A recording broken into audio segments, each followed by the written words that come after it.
spirits of the Nephilim, the Ancient Ones.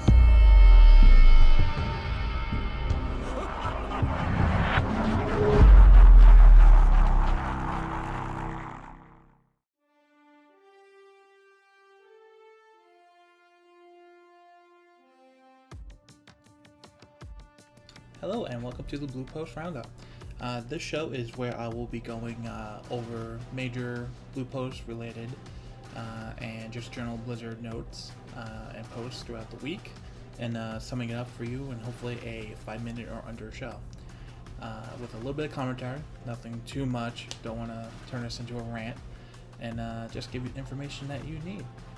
Alright, so the first one that we saw this week was bind on account crafting, we need more. The Blue Post basically was stating how Blizzard and the developers are happy with how the Archon recipes turned out, but there are no plans to add more. My personal note is now that I actually went through and did a few of the crafting recipes, I found 3 upgrades, which I wasn't expecting to find, but they wound up working well. The big primary stat along with vitality always helps, and got a lot more crit and crit damage off of 2 pairs of gloves, so it worked out well. It would be nice if they went into the weapons on a personal note, but that could cause a lot of influx with the auction house and how the big money market items would affect. So moving on, we have it started out as a crafted razor spike question, but it turned into a clarification on how razor spikes rares differ from legendaries as far as rolling. And basically what it is that the legendaries are allowed to break the custom rule of what they can and cannot roll. Like for instance, Liquid Prowlers are allowed to roll attack speed when attack speed is not normally available on bracers. So that was just a clarification on that. My feeling, it is what it is. It's how they set it up, and it's how we can, I guess, the one of very few ways it challenges us to gear our characters and do what we need to do, so everything isn't too easy. Moving on to the next one was a reasonable DPS to aim for. Now the reason I'm putting this in here is because I was kind of shocked when I first heard the response. But then I thought it's for basic Inferno, mounts power 0, and it's pretty reasonable, but I guess it gives a little insight to where Blizzard and developers are with the game. And it basically came down to a summation of approximately 40k DPS to clear Inferno on MP0, which I agree with. You need about that much along with the Vitality Resist to get up there and do it. Anything less, you have a risk of getting one-shot even on MP0, especially if you're a fresh level 60. So again, just a simple little blue post I figured I'd mention to you. The next one was just a clarification that they are in fact working on retexturing the legendaries, so not only we can use the vanishing die on them, but we can actually redye them to what we want, which I think everyone is looking forward to. I do find it a little bit funny that they went through the trouble initially of giving them a unique texture, figuring everyone would like it, but in the end everyone would get them and everyone had the same thing. So while they can have a unique texture, at least let us be able to die. I feel that should have been done from the very beginning and avoid all this double, triple work. But that's about it. So moving on to the next one, just a simple clarification on, yes, legendaries can drop from Resplended and regular chests. This is very rare.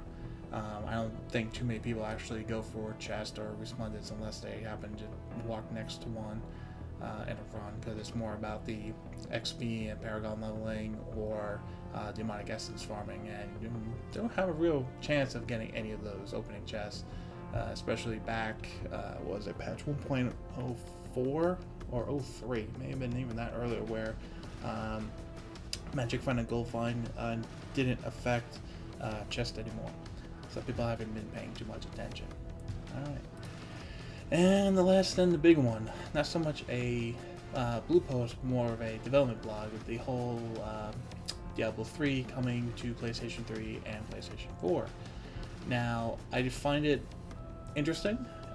Wasn't really expecting this. I don't think too many people actually were. I mean, it was, I I was watching the PS4 event for a good hour, and then I left to get food, and then all of a sudden I get an email from the CMs along with the other fan sites saying, oh yeah, we're coming to PS3, PS4. I felt a little odd, and to a lot of people, including myself, I tend to be neutral on these things. Basically, it kind of explains a lot as far as development, and as always, it's never really the person you expect it to be, the martyr per se, as far as Jay Wilson. I mean, in the end, just a couple of things. It's usually never the person you expect, even though he was the game director. He had his priorities set by people above him, and he was just fulfilling them the best he can. So it was never really him as an issue. The game itself is good, and I like it, and I actually am playing it more now that after patch 1.07. But there's still core issues that have to be dealt with, and whether it's coming to PS3, PS4, and sticking on the PC, they still have to address them. So that's just how I feel. As far as the pace of the PS3, PS4 version, it's going to be interesting. When we get to PAX East, where they're going to show it off, that's when we'll get our first glimpses of how everything is and what's actually going to be included. Because in the blog post, they mention monster power, they mention the Infernal Machine, Paragon levels. Oh god, dude, the arthritis your hands will get trying to get Paragon level 100 on any character, let alone several.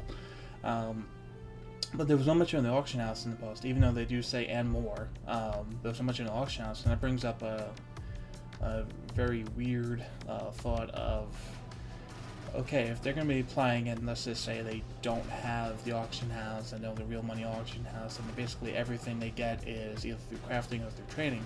That's like the old school D2 way of doing it, and some people would actually want that, expecting that for D3 on the PC when it first released, but they didn't get it. I'm wondering if in creating it for one version, if they'll port it over for the PC version and actually give the players who want a non-AH version that actual ability to do so.